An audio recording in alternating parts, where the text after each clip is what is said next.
Good morning. I'm with Clayton Fisher, CEO of IDEX Metals. The symbol is IDEX on the TSX venture. Hey, Clayton. Great news this morning. Thank you, Robert. Thanks for having me on. Appreciate it. Yeah. So we did a first interview to do the introduction of the company during the summer, and now you've got something really nice to talk about. So hole 2, let me just read the summary of the drill result here. So it's 251 meters of 0.54% copper, but inside of that is 160 meters of 0.77% copper, and then even inside of that is 101 meters of 1.02% copper. And then those who open the news release and see the news release on this video will notice the silver, moly, and tungsten credits. Very interesting. Yeah, it is. And it was a big hole, and we're really excited about it. You know, built on hole 1, and which was also a strong hole. And you know, we scissored off a pad 1 and just at a shallower angle into a zone we thought we would hit, and you know what, the result came back fantastic. So we're super thrilled, and you know, it's only a second hole, so we're going to keep building on this. And you know, we're seeing higher grade silver in other portions of the hole as well, so not just that 1.92% in the headline. We actually picked up almost up to 5.5 grams. And that was exciting, and as well as the tungsten and the moly. Obviously, we've seen a big tick up in moly as well. So, you know, all very strong, encouraging results, and especially as we push down hole, those grades are increasing, and you know, getting into something good. So. Okay, so what I'm noticing, I like to look at the cross section. You guys do good cross sections in your news releases. So I noticed that, well, a couple things. There seems to be a sweet spot in hole 2 where the grade really kicks up. And you stepped out from that in hole 3. You said the core processing is ongoing. So I'm interested in whatever information I can get from you in terms of, are you seeing a similar sweet spot in hole 3? And then what was the rationale, or what is the rationale for hole 4? Yeah, hole 3, you know, that long, or sorry, I'll go back to hole 1 or 2, sorry. And yeah, we picked up higher grades in that breccia section. So we tend to see pickup in grade through the brecciated zones. We are seeing that in hole 3. You know, we're still in the process of logging and cutting it. The full understanding of the hole and the lithology is not done yet.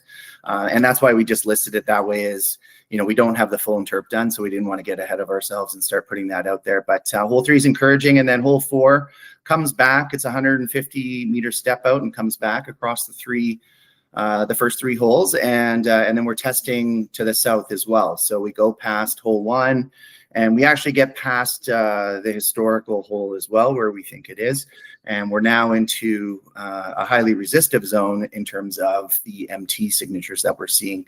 So that'll tie everything together, and currently from the bottom of hole 3 to the bottom of hole 4, there's about a 340-meter diameter now. So we're showing scale to the breccia, which I think is very important here.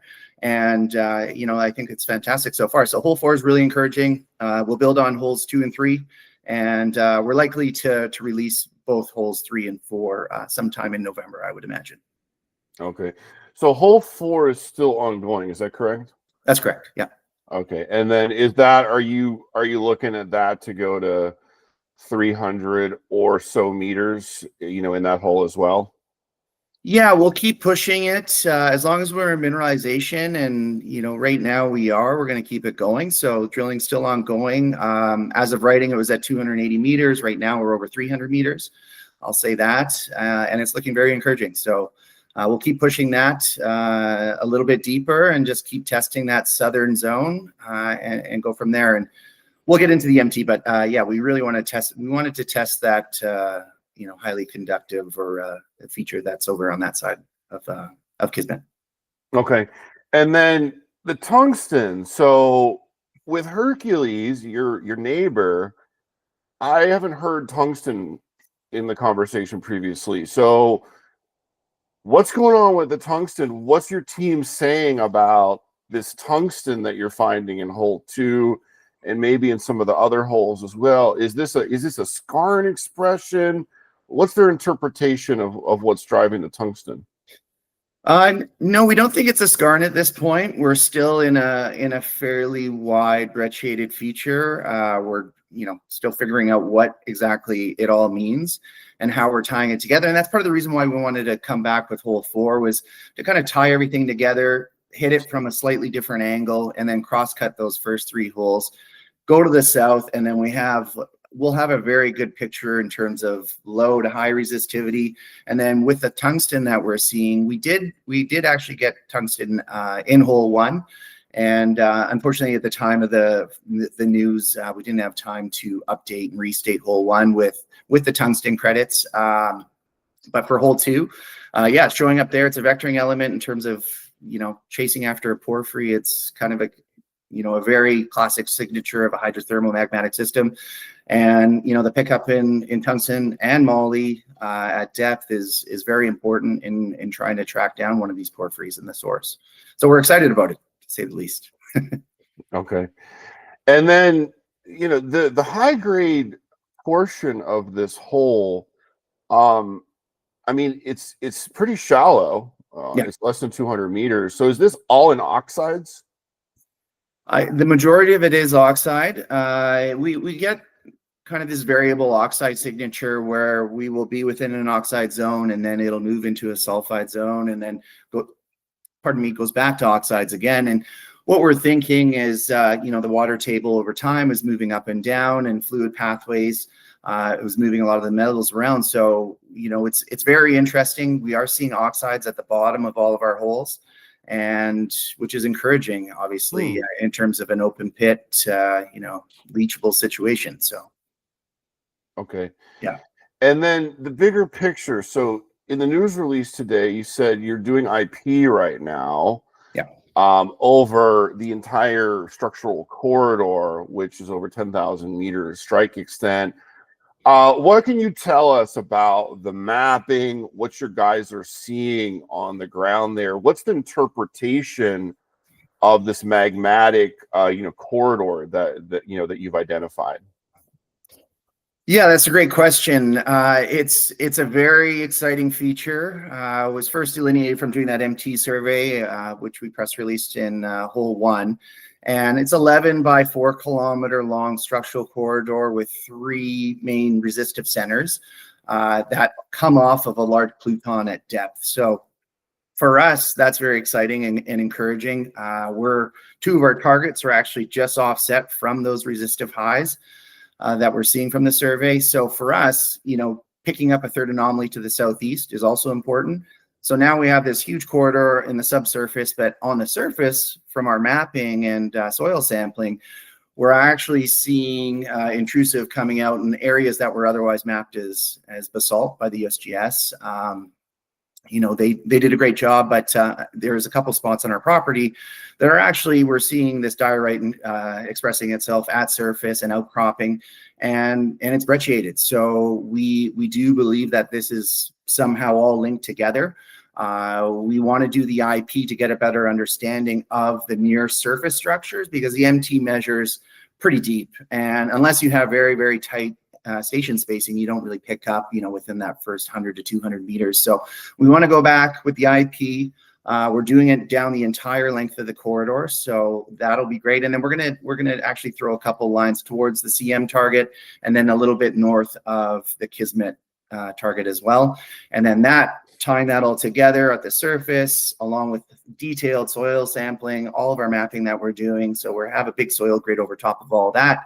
Tie that together with the MT structures, and then the IP, I think we'll have a very good model in terms of targeting and where we want to go with for targets for the 2026 season. And that's what this is really all about, is just generating multiple new targets for 2026, so we can come out of the gate in the spring. We know exactly where we want to go, where we want to drill, and execute on that.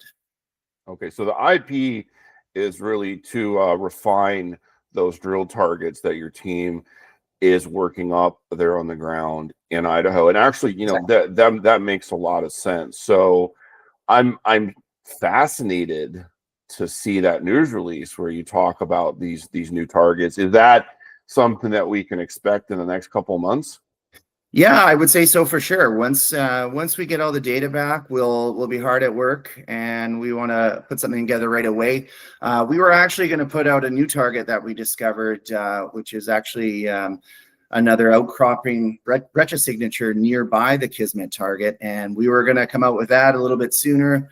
But the press release, was a big deal. So we took our time on putting that together. And so we'll have an upcoming press release on these new targets that we're seeing pretty quick. In terms of the IP survey and tying that together, we'll probably put that press release out in a couple of months for sure, within 1 or 2 months. And then we're also doing, I'll add, is an ELF survey, which is essentially ground-based ZTEM at a much more reasonable cost. And having ground-based, ZTEM is much more efficiently airborne, and you can get into the structures. And so we're going to do that property wide. By the end of the season, we'll have the MT done, a large IP survey done that links Kismet to the CM target and a couple other structures along that corridor. And then this ELF survey will give us a property wide detailed look at the subsurface, near to the surface, I should say. So combine all that together, we'll have a pretty robust model in terms of targeting for 2026. Oh, that sounds great. That's fantastic. You guys are not wasting any time. I love to see that. So in August, you received your categorical exclusion permit from the U.S. Forest Service at the Freeze project. So that allows you to drill the Cuddy Mine target. So what's the plan there? You're hitting at the Kismet target. Do you want to move the rig, or you want to stay there for the rest of the season? I think we're going to stay at the Kismet target for the rest of the season. We're getting into it here, and you saw in today's release, it's very positive, and follow-up holes in 3 and 4 are looking very good as well. And we want to get to holes 5 and 6 before the snow comes in. So I just don't think there's time to move over to CM. Want to leave those targets for next season. And if we had time, I'd love to get over there. It's very exciting. We've got a large copper and soil anomaly, 2 by 1.5 kilometer copper and soil anomaly over top of 2 large chargeability anomalies that we discovered through our IP survey we did last year. And couple that with high-grade gold up to 33-gram rock grabs. I mean, it's exciting.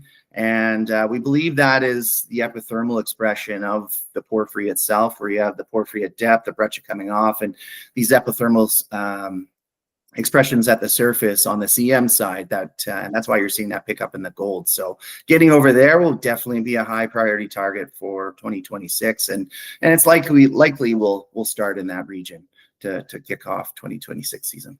Okay, what are the geos telling you about the Kismet target? So this is not a pipe-like body. I mean, it's clear that it's not a pipe now. That's correct. It's not a pipe. Okay, so the holes. So the idea of hole 4 is to drill back and test the southern extent of this copper bearing body, which we're assuming is correlated to a porphyry somehow. It might even be a porphyry, right? It might be, yeah. Okay, for sure. And there's ideas that there could be a breccia porphyry or multiple breccias coming together in one event, in multiple events over time. We're still trying to figure that out. I mean, we're only a few holes in, and there's lots more drilling and data to go through here, but it's big. We will say that it's not a pipe. We removed that messaging from our materials now going forward.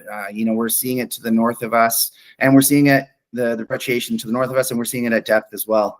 And, for this to be a pipe, they're often fairly narrow. At this point, as I mentioned earlier, from holes 3 to 4, there's about a 340 meter diameter now across those 2 holes. So if it is a breccia pipe, it's a big one. It's a very big one, yeah. Yeah, and then it continues to the southeast as well along that whole structural corridor. So we're seeing the brecciation, we're seeing tourmaline rocks in the southeast. It's a big event. And it's just going to take some time and obviously a lot more drilling to figure out. Okay, so hole 2 fantastic result. Obviously, you're processing hole 3. That needs to be sent off to the lab. You said assays next month. Hole 4 is still ongoing. You said you want to drill hole 5 and 6 prior to the snow flying there in Idaho. Based upon what you know now, are you stepping to the south? Are you stepping to the north? What are you seeing there in terms of the trend of the system? Well, our drill plan right now is to move to pad 5, which is approximately 300 meters step out from the first hole, and that's a step out to the north. We want to test. There's a very large, low resistive feature on the northern part of our property as you go towards the creek.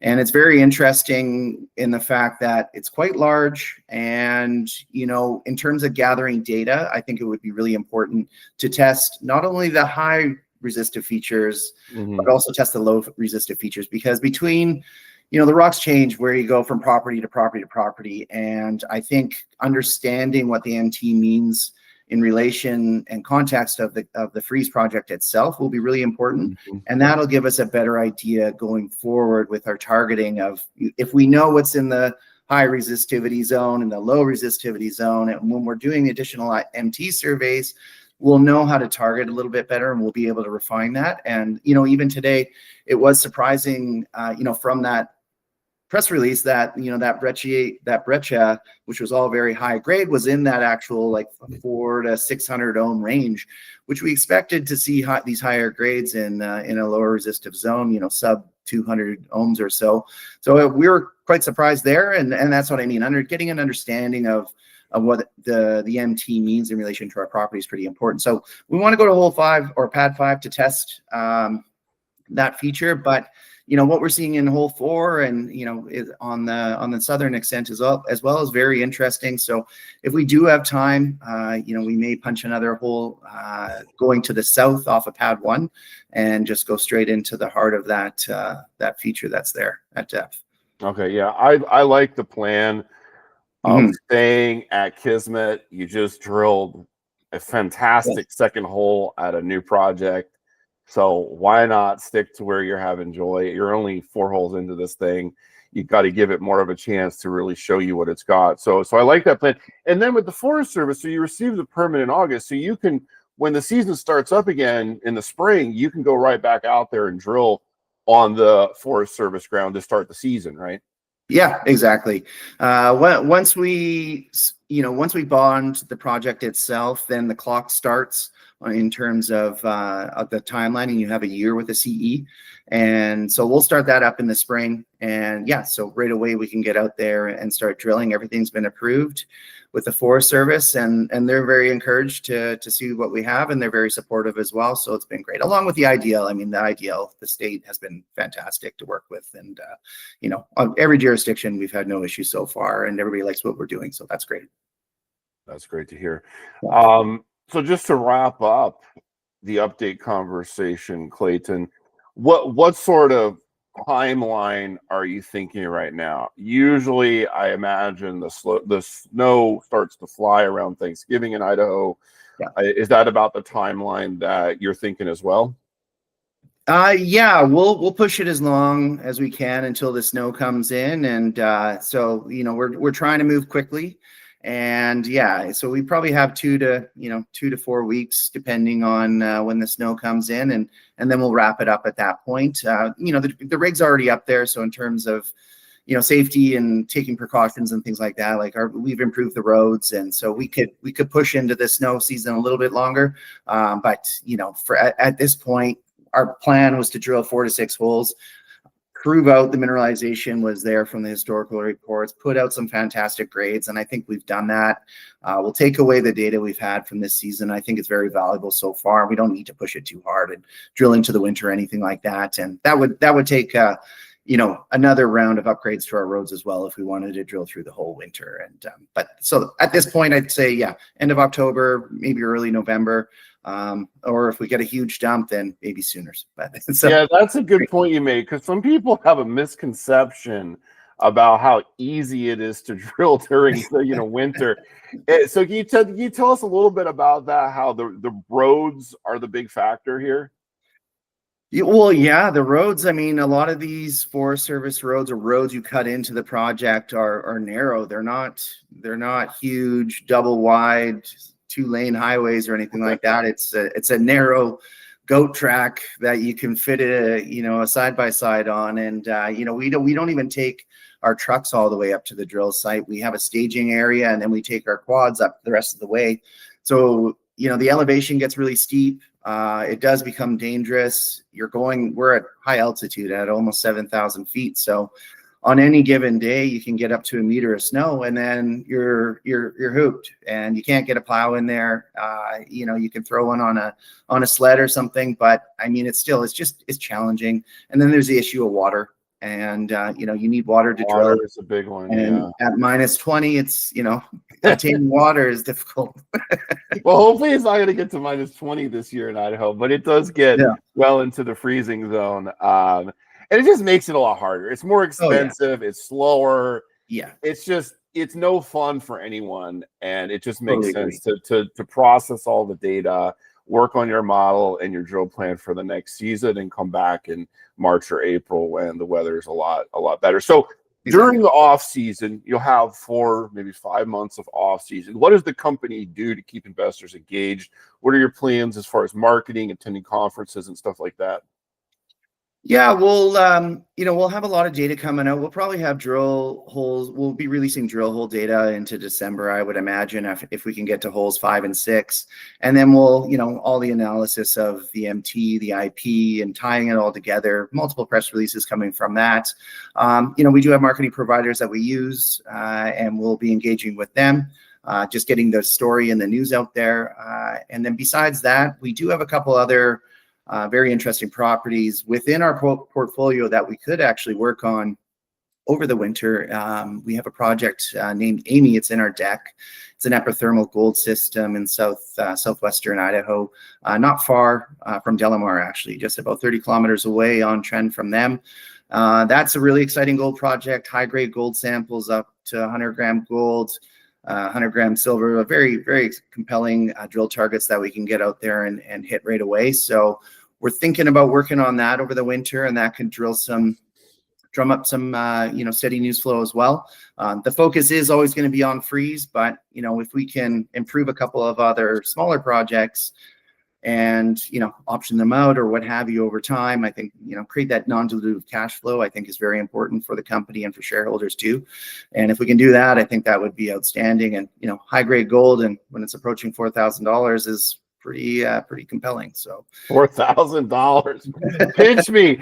I woke up this morning, I said, pinch me, I must be dreaming. 4,000. It's and by the way, copper is $5.11 a pound this morning. I know that copper you have in the ground there in Idaho is getting more valuable every day, Clayton. It sure is. So I'm gonna. This is a great update conversation. Thank you for your time. I'm gonna put out one challenge here to conclude the conversation. We're kind of joking around the beginning of the call that with Hercules, their new porphyry discovery hole was 185 meters of 0.84% copper. So now you've come into second place now with 160 meters of 0.77% copper. So now I'm going to put out the challenge. The first company in Idaho that drills 200 meters of 1% copper gets a trophy from Goldfinger Capital. So the bar is set. I want to see that 200 meter 1% interval. Let's see who can do it. I'm up for it, and I know my guys are up for it as well. So we'll accept that challenge. All right, let's get it. It's good for all of us, right? So we're all chasing the same thing here. Absolutely. Thanks a lot. Talk to you again next month. Yeah, thank you, Robert. Appreciate it.